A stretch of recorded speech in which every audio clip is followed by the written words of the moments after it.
Thanks everyone for joining us today. This is our first Beer and Learn of 2021. And while normally I would say it would be great to see you all in our offices in downtown Kansas City, clearly we're not in a spot where that's a cool thing to do yet. So maybe later on in this year, but for now it's a BYOB and Beer and Learn. And I'm excited to have Jana Haney and Kennedy Holmes with us today, both of whom are email strategists at Influence. And it's going to be a great conversation as we talk through really just what we saw with email last year. Last year was a crazy year for email, wasn't it? Yes, very Absolutely. crazy. I hadn't seen anything like it for sure. Yeah. I feel like we almost had to like relearn email in 2020. Like all the things that we knew about email, we had to throw out the window and start over. So Yes. we're going to get into some really great things today. Just for the people who are attending, please do keep yourself on mute. If you have a question, drop it in the chat and I'll be monitoring and we can definitely answer it as that comes up. But for now, let's start the conversation by talking about the biggest story of 2020 for email, which is volume. So I pulled this from Validity, but really the metrics that we saw with the influence marketing platform were pretty much on par with this, which is to say that pretty much every marketing automation platform report I've seen so far, looking back at 2020, influences included, is recording everywhere from 150 to like almost 400% increases in send volume. So Wow. influence is 177% for send volume year over year. But I mean, what are you all seeing? Isn't it crazy? Yeah, really, really crazy. So I mean, it just kind of goes to show that in a crazy year where people kind of had to adapt and adjust and things like that, email was such an efficient way to make sure that you could contact your customer base, and it just goes to show that it's not going away anytime soon. It's a really important tactic to any marketing strategy for sure. Yeah, absolutely. Kennedy, were you excited to hear people not say email is dead at all in 2020? I was thrilled, actually. I was working in e-commerce this time last year, and it's kind of funny I didn't even think about my sending patterns at the time, but then they align perfectly with this graph, because I think at first you're nervous, like in March 2020, to send emails. You don't want to like shake the boat. And then suddenly you're like, oh my gosh, my online purchases have skyrocketed. Like I have to keep up. So I got to start sending email. And that's exactly what happened. Yeah. Sorry, go ahead, Jim. No, that's okay. I was just gonna say I kind of love that the graph is like, you can see like December 19 where that influx of like holiday emails comes, and then right before like the pandemic really started to hit, and then it just kind of already like gets right back up to that almost holiday threshold there, just all kind of throughout last year. So it was just a lot of email for sure. Right. It was almost like every week was like a holiday shopping week. Like it just Yes, never stopped. Right. absolutely. That's how I treated it anyway. Well, the other thing I think was really interesting is that like historically over the last few years, I feel like we've been hearing these like trend reports that are saying like, well, that younger generations aren't using email. It's mostly like older generations, and email is like a channel for, it's like the Facebook of communication, right? Like it's Right. for an older demographic. And then I look at like this stat, which was basically surveying people and saying, what's your primary communication channel during COVID? And you look like almost every demographic group to which you could reasonably send an email is saying email is their primary group. Mm-hmm. That's So huge. Go Oh, ahead. sorry. I think so much that the 18 to 49 is so much more likely to shop online too. So I feel like that is such an influx of online purchases this year, kind of reflected here. And then education too. I mean, that 18 to 21 group was having to do a ton of schooling online, and that just leads to even more people using email every day. So it's just crazy. Yeah, I think I saw a stat somewhere that I think it was Statista maybe, but they were projecting that by 2023 that email users would be up to like 4.3 billion, which they kind of put that in perspective as being half of the global population, which is kind of crazy to think about that way. Yeah, I love it though. I mean, it's emails. Yeah.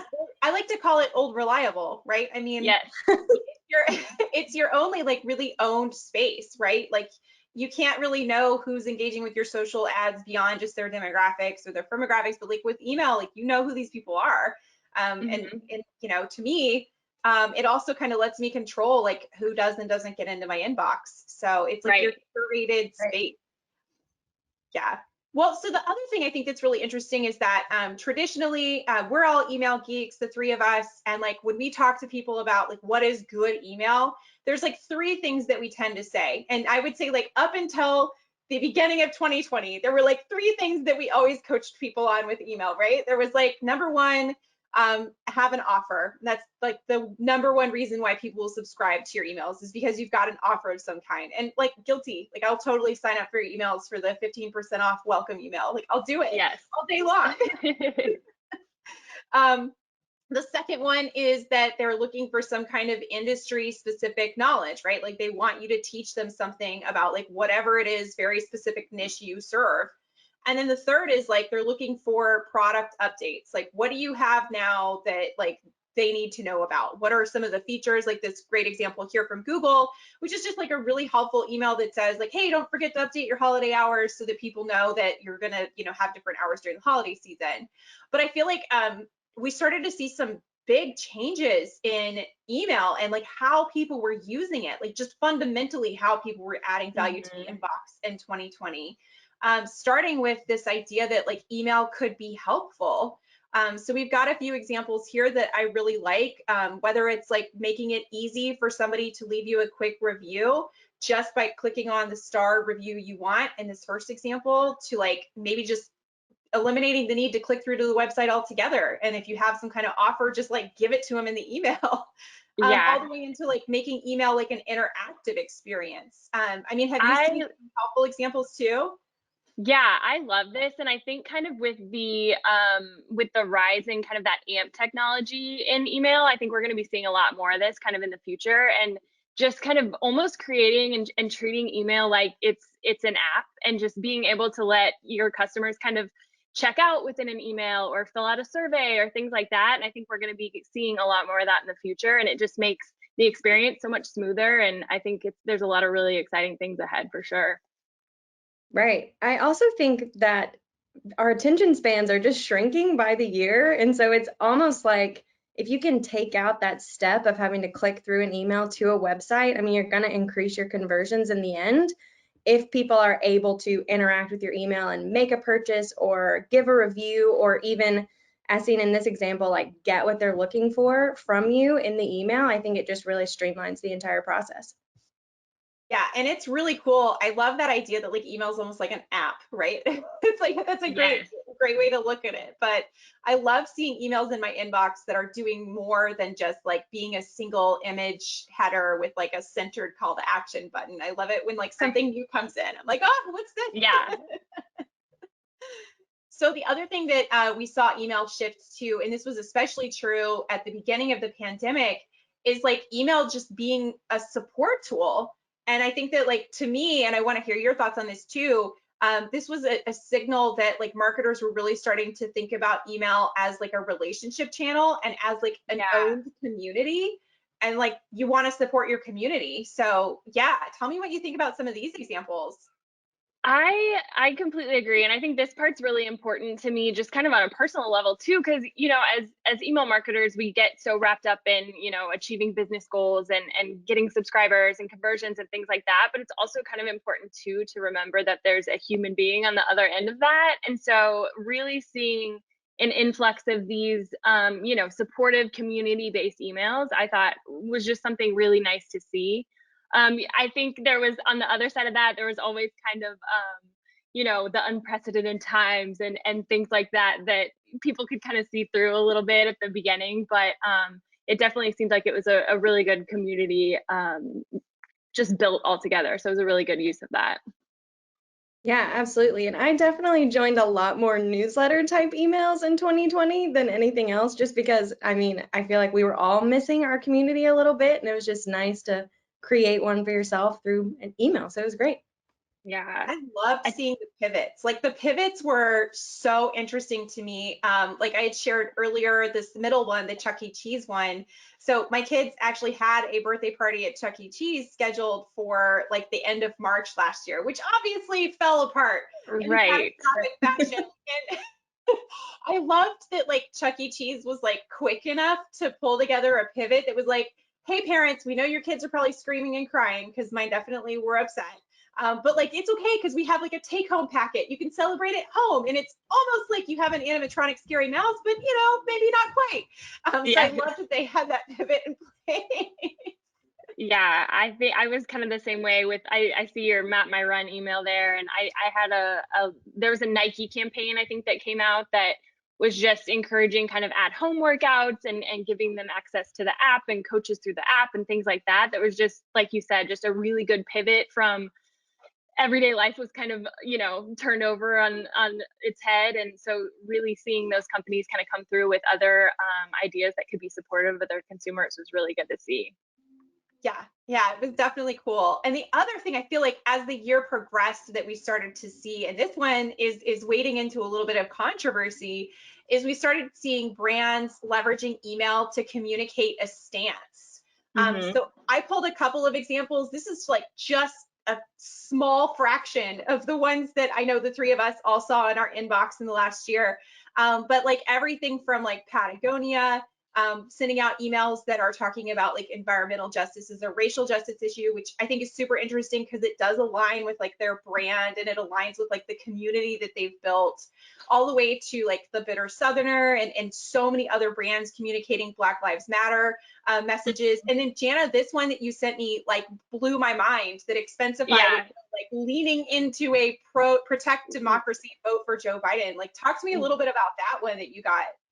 Yeah, so it was like you said from Expensify, and it kind of, you know, like startled me a little because it's not something that you see just companies come out so strongly on. But it was a specific of, you know, vote for this one candidate and here are the reasons why. And it was just a text-based email that they came out on one side of an issue and let their 10 million subscribers know exactly where they stood on it and why they should kind of join them in the same thought process. And it was, you know, I mean, it was really just interesting to see kind of how they ran with it, really. I mean, you kind of see a lot of like these environmental justice and Black Lives Matter and things like that. And you know, it can kind of backfire a little bit. You got to expect it to be a little bit polarizing. And I think customers now can kind of see through when it's maybe just words. And, you know, if there's no action that goes with that, people kind of get turned off a little bit, rightfully so. And so I think that's where kind of Expensify was coming from, of they're taking a stance, they're saying exactly where they stand and giving people resources and reasons why, you know, why that's their exact take on the issue. And I, you know, it was kind of crazy to see because it was just a little bit unheard of at the time, but definitely saw a lot more of that kind of as the year went on with the pandemic and the election and social injustice and things like that. So it was just kind of all bubbling up at once. Yeah. Kennedy, if somebody came to you and said, I want to run an email like this, what would you say to them?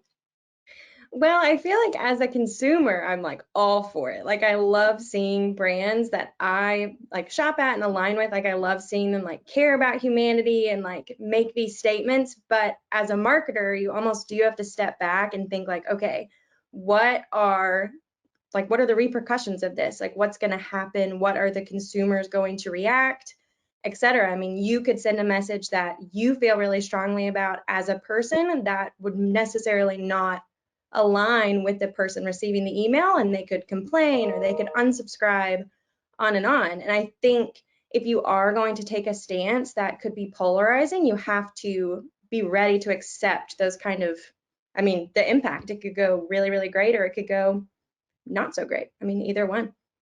I think a great example of this, well, two. One is the Penzies Spices brand has like been doing this forever.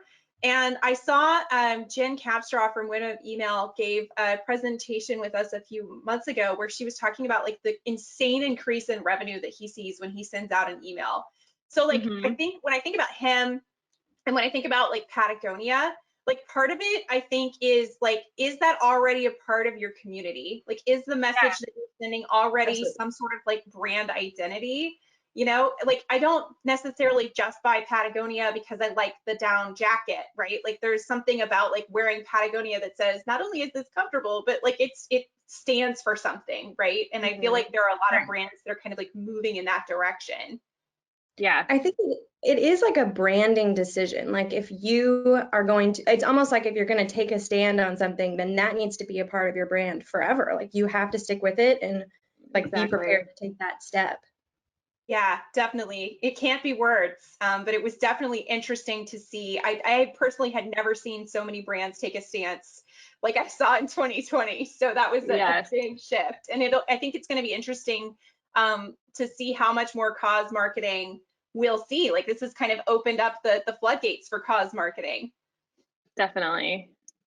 So, yeah, so let's move into some of the metrics. As we talked about some of like the bigger trends that we saw, let's kind of focus on how those changes maybe impacted engagement metrics overall. So Influence has done this email marketing benchmarks report for years and years before me, and I've been here for 4+ years, but this has been going on for a long time. And so really what we do every year is we pull our engagement metrics across the influence marketing platform, and we look at them a couple of different ways, which we'll talk through now.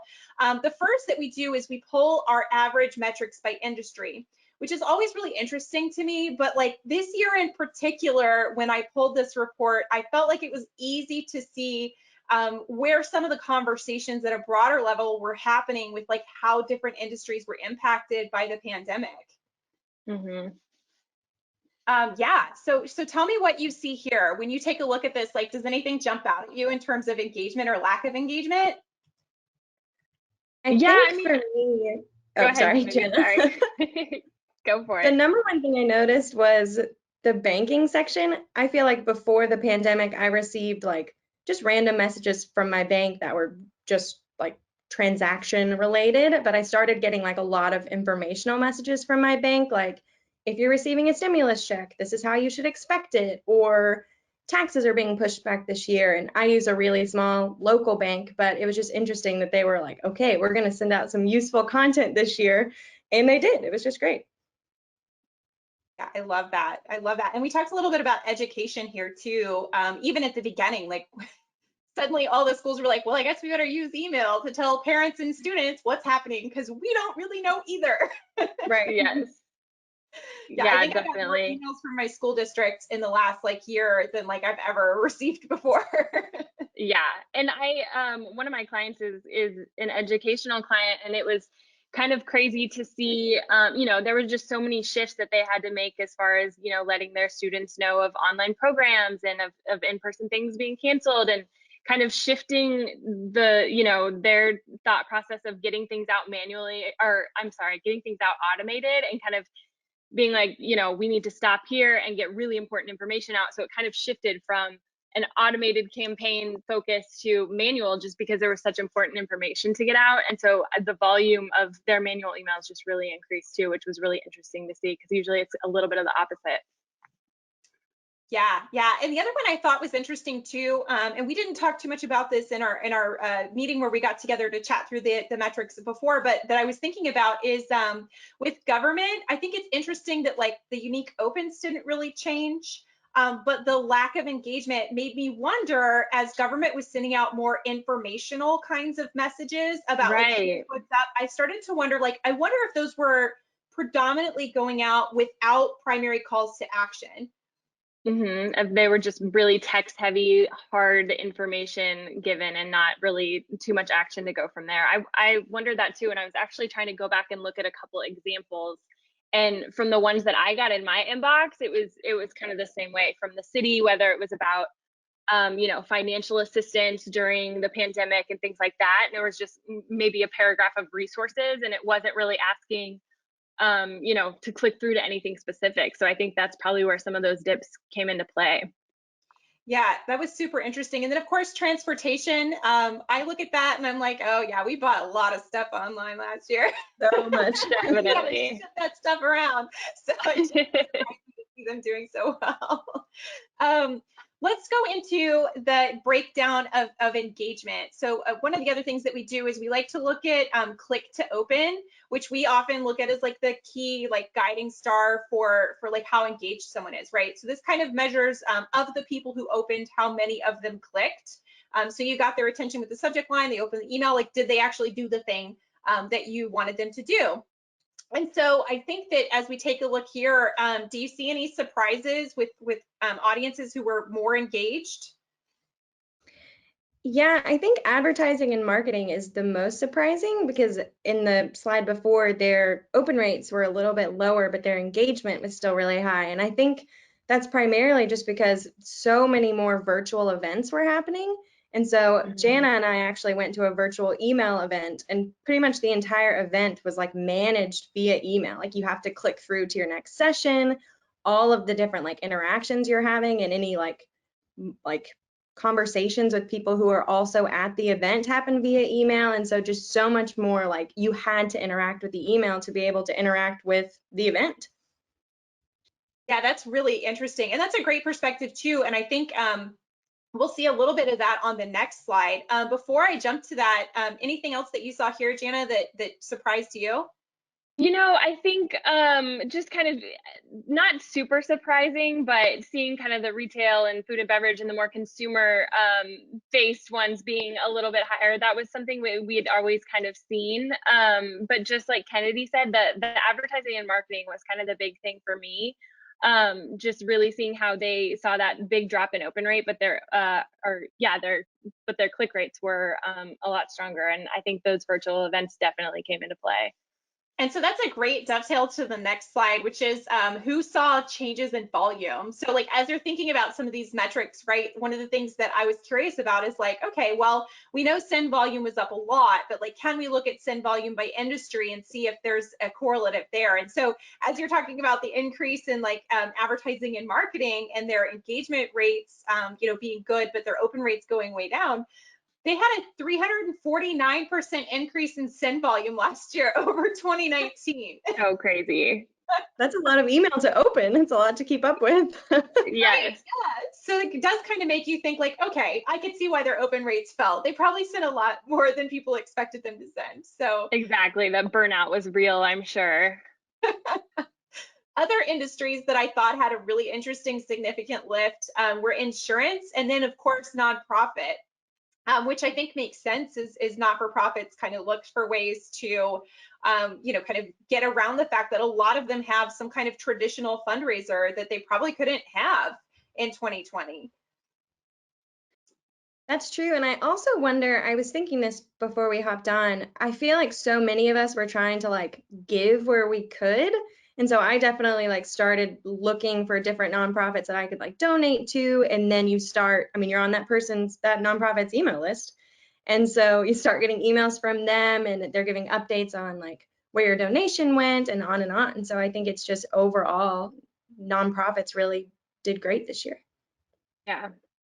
Yeah, that's really interesting. And then, of course, there were a little bit of a decrease for manufacturing and for finance, which is, maybe that's just a factor of the environment. But I thought that was kind of interesting to see that some industries didn't send as much email as they did in the previous year.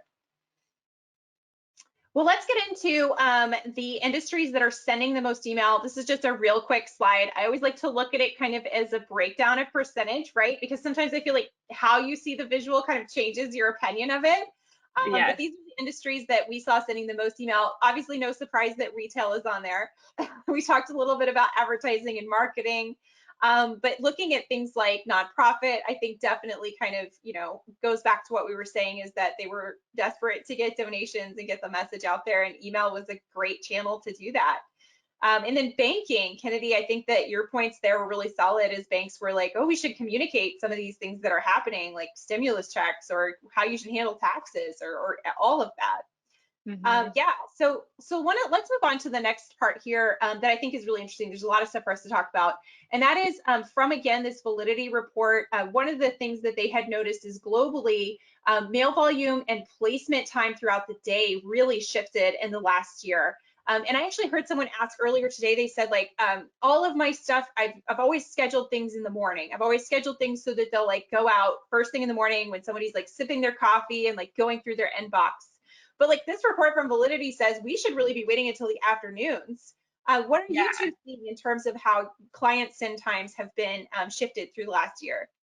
A lot of my clients, I've seen kind of this exact same thing. So where we were seeing a lot of our performance, and we wanted to be kind of the first in the inbox whenever they're opening their getting on their phone or opening their email.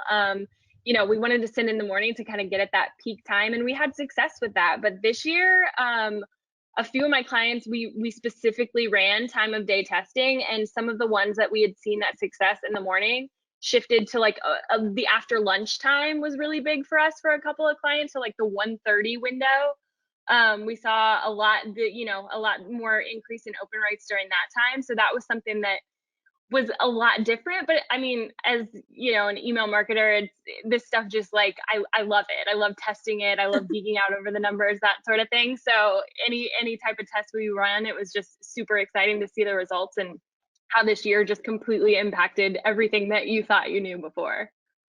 Kennedy, did you see any big changes in send time?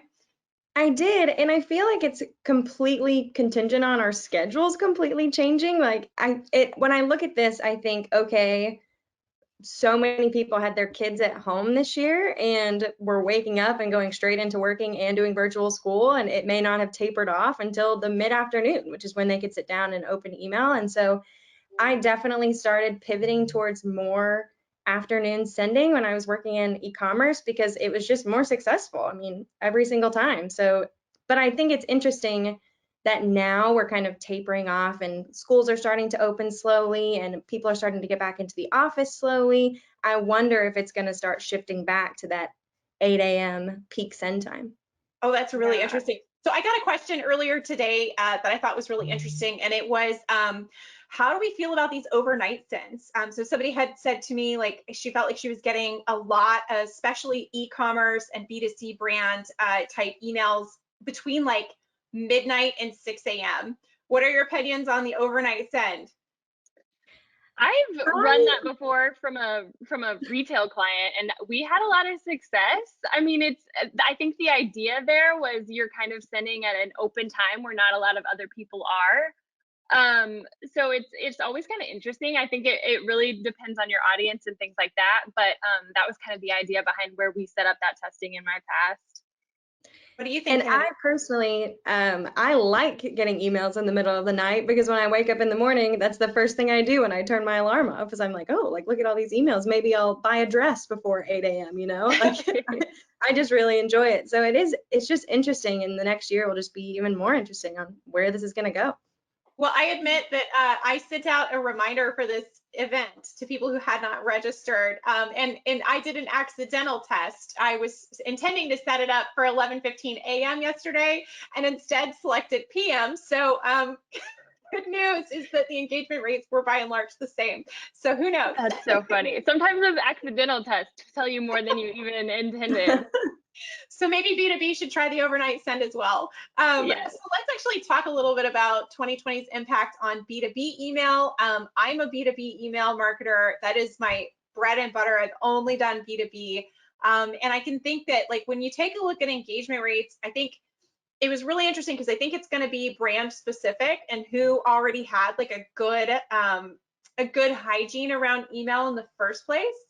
But I really was surprised that there wasn't a lot of negative impact in B2B when you look at it by industry.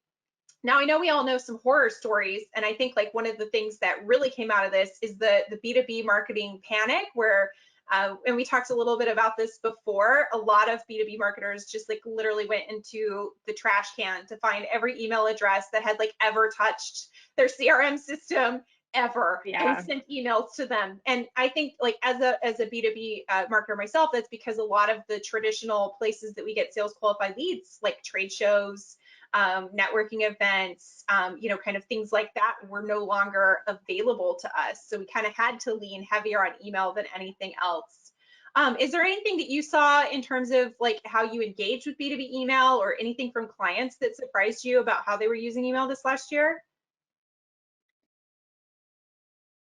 I was just gonna say, I think we kind of saw, just like you mentioned, Natalie, a little bit of a struggle B2B with deliverability and things like that, just because, you weren't having those same acquisition events that you got all of those email addresses before. People weren't handing you, you know, a business card, you're adding it to a list and immediately sending out to an interested customer. So the struggle there was just kind of trying to shift in some of those acquisition strategies and you know, get away from the temptation to send to old lists, knowing that, you know, they weren't quite as engaged as they would have been in a normal year.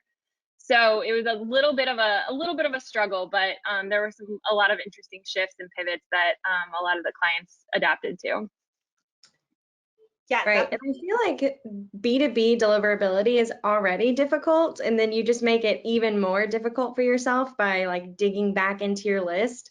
But I understand like there was a lot of like reason to this year because it was just like, wow, like I want people to come to my events. I worked really hard on these. So like if you're gonna do something like that, I mean, cleanse your list before you send to it is like the the best thing to do. And I would say even personally, you know, we've got trade shows that we go to as influence, and those trade shows usually drive sales qualified leads. What was really interesting to me and what I did not expect when I made my marketing plan for 2020 was that all of those trade shows that we expected to drive sales qualified leads got flipped to virtual and instead drove marketing qualified leads. So it became a struggle to like figure out, even though like the content that you were delivering at these events was like by and large the same, there was no interpersonal communication happening. And so you couldn't expect these people to even really know who you were. And it was always kind of like a big question of like, well, sure, they maybe signed up to attend my session, but did they actually sit through the session? And if so, were they paying attention? You know, so it made it like 100 times harder to think about like, you had to completely shift your event follow-up strategy. It couldn't just be like, hey, nice to meet you on the trade show floor, Jana. We should totally set up time to talk about the influence marketing platform. Now it became more like a content download. So like all these people you thought were going to be sales qualified leads are now more equivalent to like a content download kind of a situation where you had to really think through how you were going to nurture them in a much longer sales cycle. So anyway, shout out to my B2B email marketers because 2020 was really hard for us. Let's talk a little bit about that as it compares to B2B versus B2C and association. So what surprises you here, or is there anything that surprises you here?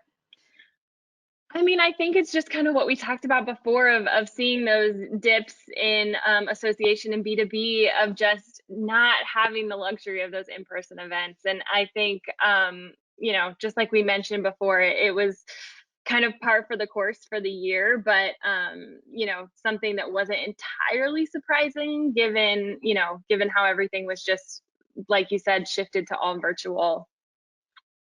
And I feel like it's not surprising either to have B2C not be that affected in their engagement rates, because I know I was like starving for things to shop for and was looking to online shop, and it definitely didn't change. I was meeting the demand that they were giving me. Like they were sending me more and more email and I was opening more and more. So I love that. And that's so true. Like I bought all kinds of stuff that like I really didn't need. I got the personalized colorful dog collar. I was like, why am I buying this? As I was buying it, I was like, why am I buying this? like I can't stop. 100% guilty. New in my life. One other thing too, and we sit on a number of association boards. I think like when I look at associations, which are largely membership driven, they had a really tough year too. And that I think to me is because like the kind of the bread and butter of an association is that there's like a place where you can facilitate members meeting and talking and engaging. And I think the flip for like what is largely volunteer oriented to like expect them to kind of pick that up and move the entire strategy, like that took a lot of time. And I'll tell you, like some of the ones I belong to, it took a lot of time. It took a lot of extra volunteer hours. And I think it was really hard to kind of replicate that same membership experience from the beginning. You know, and it like a lot of them have figured it out now, but like that's what I see when I see like this dip in engagement here, is just that it was really difficult to put together compelling offers in a membership space. Right. Well, let's look at some of the other things. One of the things that we pulled toward the beginning of the year that I thought was really interesting is like, let's just look at the early days of the pandemic and kind of thinking about like, this was when things were like kind of chaotic, like nobody knew what was going to happen. So this is the lockdown period, which we just generally categorize between March 16th and June 15th. And we won't spend too much time here, but I do think it was interesting since this was a spot where we started to see kind of like the influx of email really start to take off.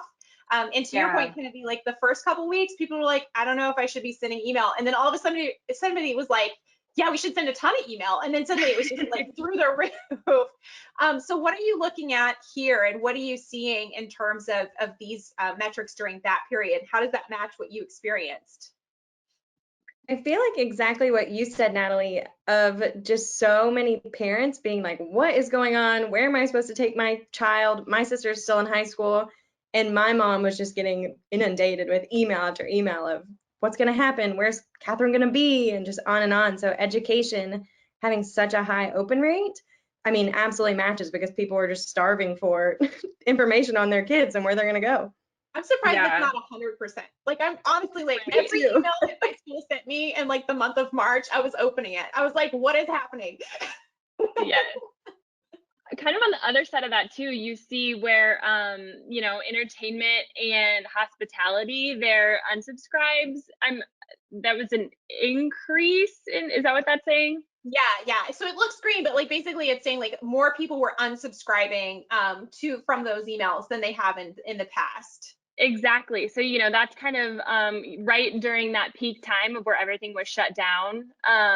You kind of expect people to just not be, you know, have a movie theater or, you know, a hotel or a vacation kind of dangled in front of their face when they really weren't allowed to leave the house. So seeing those unsubscribes during that time is really interesting. You know, you kind of expect to see it a little bit. Yeah, that's a great point. You know, kind of the offers that a lot of people had. I feel for people. I remember seeing in the Women of Email channel, somebody asking about ideas on, I don't know if you two saw this, there was someone who was asking about ideas on like how to cleverly promote jeans in her emails. She was like, I have to move jeans and no one is buying jeans. And I I think will about say I Somebody put in on the jeans for the subject first line. time in a long time today, so I feel her pain. right? And I think about this, like we talked about this a little bit earlier in the week, where like I love the Tom's emails and like I'll totally buy more Tom's shoes, but like I haven't really worn shoes in the last year. So I don't want to unsubscribe, but I'm also definitely not engaged with buying shoes. So Yes. I did buy new running shoes though. So I mean it's so like category specific, and I think that's one of the biggest unpredictable learning moments. I mean, we saw this even just like holistically in our client base. Some clients that you're like, wow, really? They're doing awesome during a pandemic. Like, who would have thought that that would have been like something that would have done great? And others that like historically are pretty stable had a really hard time. So Yeah. like I think the amazing thing to me is the idea that like plant brands like cannot keep stock right now, and seed companies like they can't keep stock. It's not possible. Yes. Everybody is gardening. Everybody's gardening, remodeling homes, that sort of thing. As from kind of a consumer standpoint, I have a membership with Rent the Runway, and so their whole bread and butter is, you know, giving you access to clothes for like special events or vacations or formal events, that sort of thing. And this year, I got so many surveys from them where they were just flat out asking their customers, you know, how they can adapt their membership given that people are staying home more, how they can offer, you know, create more offerings or give more discounts for, you know, athleisure wear, stuff like that. So they were really good about just straight up asking their customers what they wanted from them and how they could kind of shift in a time that was not conducive to their whole entire business model and how they could kind of adapt to that. And I thought that was really interesting. I think maybe once a quarter I got some type of survey that was asking, you know, how are you using our services now? What can we provide that would be beneficial to you in the future? And yeah, I just thought that was really kind of cool of them to just ask what people needed from them. Yeah, that's awesome. That's really good. Well, let's talk about, so that was kind of like our first big shift of the year, right? When we made it granular. The other thing that I know for me personally as an email marketer, as like the months of like August and September came around, I mean, every single year, those of us in the digital marketing space are seeing the increased predictions of how much people are buying online during the holiday shopping season. Like that's already happening. So to me, I was really, really curious to see like what's going to happen when you layer in an increase of email already from the pandemic, increased online buying already from the pandemic, with what was already increased buying during the holiday shopping season. And so we kind of pulled those metrics and took a look at them by industry. And so, of course, here One of the really cool things is like if you break it down just during the holiday season, which usually we define as like a couple weeks before Black Friday, because I don't know about you two, I saw Black Friday emails going out like in October. So early. So I was like, fine, I guess we'll just expand our holiday shopping season a little bit all the way up until the end of the year. And really, I think what's cool is that like most people saw an increase in engagement. Like there really wasn't anyone who took a big hit during this time period. Do you see any surprises here? I think hospitality was a surprise for me. I would have expected people to not, at least my family didn't do like big holidays. So like people weren't staying in hotels and stuff like that. So that's a little bit of a surprise. But of course, retail is no surprise at all. I was part of it and sent a lot of email and purchased a lot from emails. So there's some surprise and some just absolute, like it's absolutely understandable. And I've always heard something like in the deliverability space, it's like more email is sent during the holidays, but more email gets through during the holidays every year because people are engaging so heavily in email. And that was, I mean, 100-fold in 2020 because so many more people were engaging because that was one of their only ways to get presents. Absolutely. That's really interesting. I know I probably bought like almost everything from an email at some point. Yeah. Email was a touch point in all of my holiday purchases. Yes. I'm kind of surprised we didn't see a big lift for the transportation industry during this specific time period because we had seen kind of across the board the rest of the year, but it just kind of surprised me, especially with the Shipageddon and all of that, where people were really worried about things getting to them in time for the holidays. That was just a little surprising to me. Yeah, shout out to the email marketers who were quick and pivoting for Shipmageddon as well to send out messages that were like, don't panic. If you order by Yes. XYZ date, we can surely get it to you, or like giving you heads up if things were going to be late. Like I got a lot of those emails. You would have thought that Oh we would have been yeah. able to prepare for Shipmageddon a little better. But, well, let's look at, as we kind of come toward the end here, we've got about 15 minutes left. And so I really want us to get into some of our key takeaways. So as we look at what happened in 2020, and we already talked about the fact that like we really kind of had to relearn how to be email marketers. Let's talk about some of our key takeaways. So the first one that I have, and I absolutely love this slide, is just like the reminder that I got as a B2B marketer to like make sure that your customer journey is thoroughly mapped, that you understand where email fits at every single point so that you're not under emailing or over emailing based on where someone is in that journey. And also so that you're able to better target what the messaging is. So even if the offer is the same, even if you're serving up the same white paper, like just having it mapped to the customer journey was like a great reminder of like changing out the call to action or changing out the email content just to like better talk to that specific audience. Is this something that you all are going to do a lot more, you think, in 2021 as well? Yeah, definitely. I think 2021 kind of told us that you just need to know your customer base. I mean, that was something that everybody always had kind of said, but 2020 just like really proved how important it is to make sure you're building that relationship and providing valuable content at a time that is right for them. And so that's definitely going to be a big focus for the next year.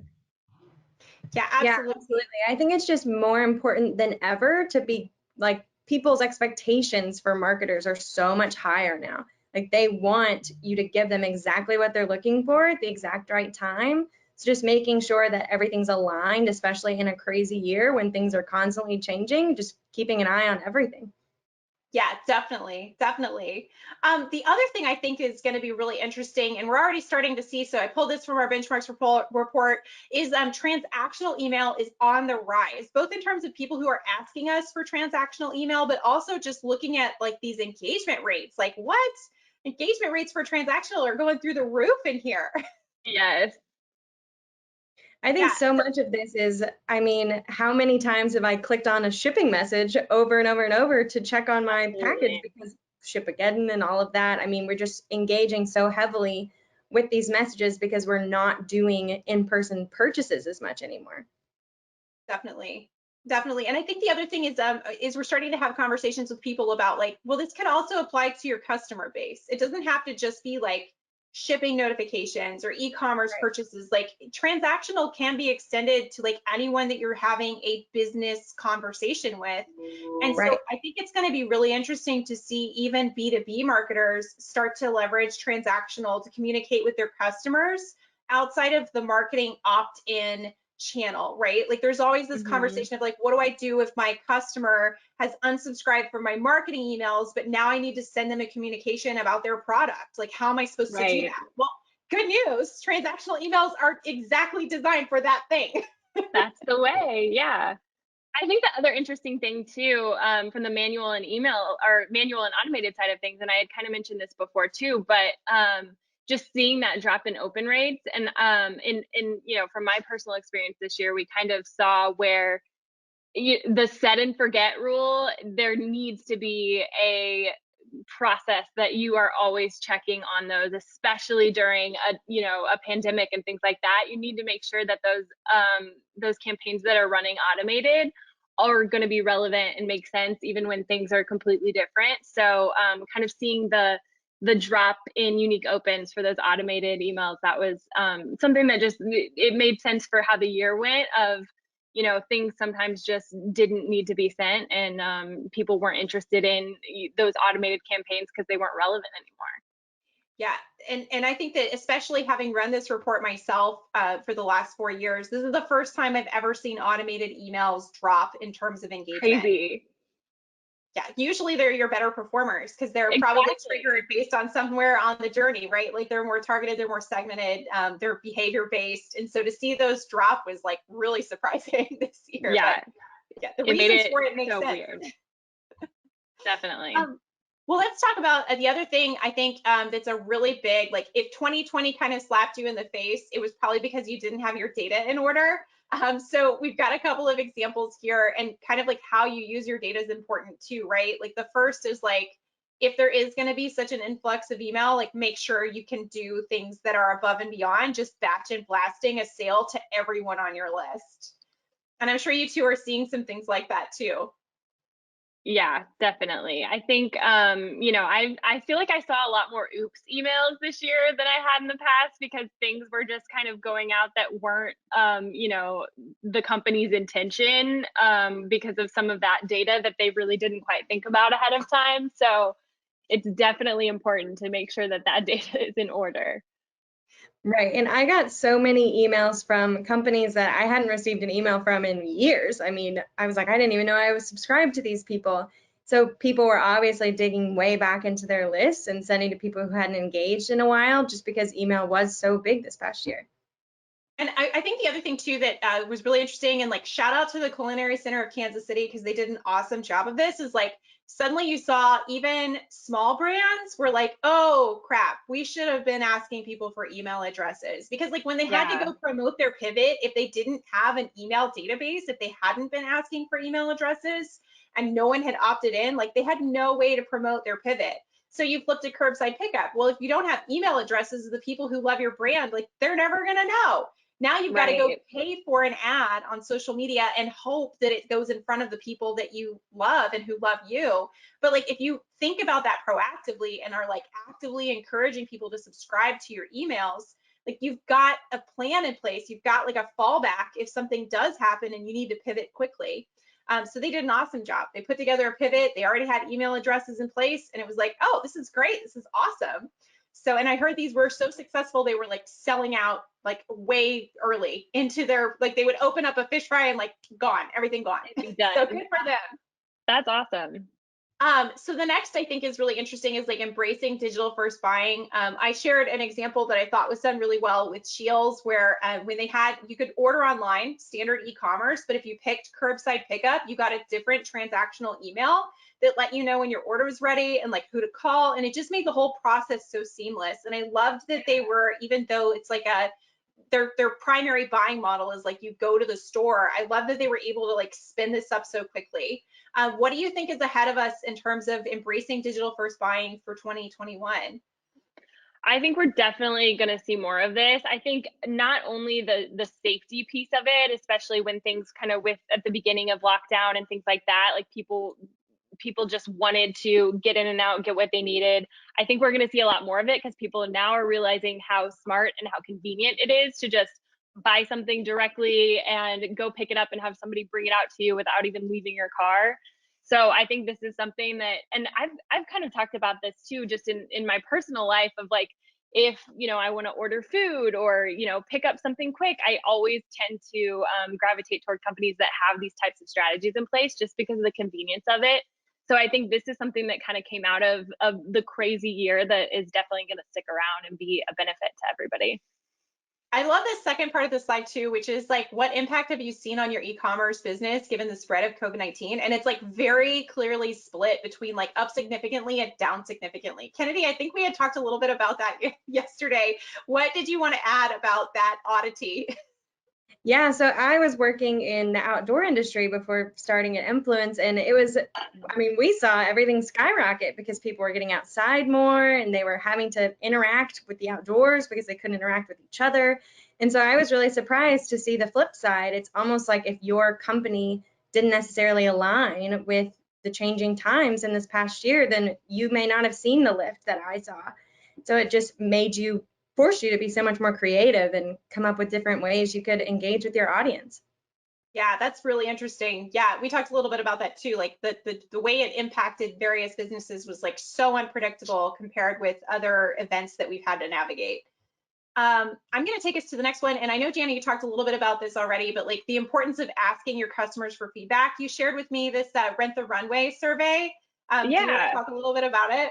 Yeah, so as I kind of mentioned before, so they had sent me these maybe quarterly, and I think they were just kind of trying to adapt to the new times. But it was, like I mentioned, their membership is specifically for when people can go out and do things and see each other and dress up and all of that. And so they, I think, just sent out surveys to just kind of understand what exactly people needed from them in a time where those things weren't possible. So this specific survey was just one that was asking, what type of events that I was planning on going, what type of things I was planning once COVID was over and everybody could kind of, go on with normal life. So they were just kind of trying to get a feel for how I was using their membership, how I was using it now versus what I thought I'd use it for in the future. And I just really appreciated that they were just willing to ask and get feedback directly from their subscribers. So fun fact, I've been seeing a lot of people post their vaccine selfies and like full ballroom attire. So like, I don't know if that's like a new idea for like Rent the Runway, like, get yourself a ball gown for your vaccination appointment, but like I've seen it happen. There you go. I love it. All right. Kennedy, what about deliverability? I know we talked a little bit about, the importance of making sure you've got a clean list. What are some things that we should take away for 2021 about deliverability? Yeah, I think they were just so many people were desperate to send more and more emails. So they dug back into their lists without taking the time to clean those lists or to even notice that, okay, this person hasn't opened an email in 5 years. Maybe I shouldn't send anything to them, or maybe this email is not something they even use anymore. And I think also deliverability is so contingent on that open rate. And I think so many of our patterns changed this year, leading to that open may not be as guaranteed at 8 a.m. like it was before. So just learning to pivot and testing, and I think especially testing in the next few months as things start to open back up again. There could be a drastic shift again. So just watching those engagement rates constantly and never taking your eye off them will really help your deliverability for sure. And this was there are a couple of examples here. There's also probably no harm in just like sending out a note to your people who haven't engaged in a while and saying, hey, do you want to stay on? I know we had like an internal debate about this because you two were like chronic unsubscribers, and I meanwhile will hang out and like not engage for like years on your list. No, I think it really was. It really was the year of the re-permission campaign, like it's nice to ask your subscriber list if they want to receive email from you before you just blast them with the highest volume you've sent in 5 years. So I definitely think it's something to do, re-engagement and re-permissions, and just to continue to do them in 2021 too. Yeah, Right. and I think it's important too to kind of get the insights from these re-engagement campaigns and understand that it is okay to let go of subscribers if they're not getting what they need from you. You're not going to get what you need from them, and that's going to kind of impact you in deliverability. So setting up a campaign like this and then also following through and being willing to let go of the people that are like, you know what, I'm good, I don't need your emails anymore. And just realizing that it's kind of a mutual benefit to cut those people from your list. It's hard though. I've been Yes. on the marketing side of it, and it's really hard to watch your list like drop dramatically. And you're right, like Yes. it's so important, but you almost need like a therapy session in order to like get through it. Like, it's okay. It's okay. You're like, but that was thousands of people who will never hear from me again. Yes. It's hard to do that. Great. Well, that takes us to the end, and I would love to open up the conversation. If there's anybody who wants to unmute or to share, maybe some of the things that they're thinking or that they want to ask, drop it in the chat or just go ahead and unmute yourself and ask away. Yeah, I'd also be interested if anybody also, if they kind of saw what we saw specifically with our influence platform, or if there were any other kind of crazy trends that they saw throughout the year as well. One other thing that I forgot to mention too, with the shift of everything is for a couple of my clients, we saw a really crazy shift in higher desktop views than mobile, when in the past we had seen a lot more mobile views. And I think kind of with, that blur, like less of a blur between work and home, that people were sitting at their, office computer at their kitchen table and maybe checking emails from their computer a little bit more than they would if, they were not in the office or not at their working from home space. Oh yeah, and someone in the chat saying that they were seeing an uptick in desktop as well. Yeah, super interesting. Although I'll say as a B2B marketer, like it's I'm like 75% desktop in normal times. So like an uptick in That's desktop to me normal is for like, you. yeah. Yeah, it really makes you kind of think about the design of it, and just making sure that, I think in the past, the shift was always mobile design, and this year was just like, okay, you really got to be thinking about both. Right. And what are your Outlook renderings? That's also a fun. Yes, absolutely. Outlook. We could do a whole separate session on Outlook renderings and just like, Yeah. I feel like that would be a therapy session. That would just be us complaining about Yes. A venting session for sure.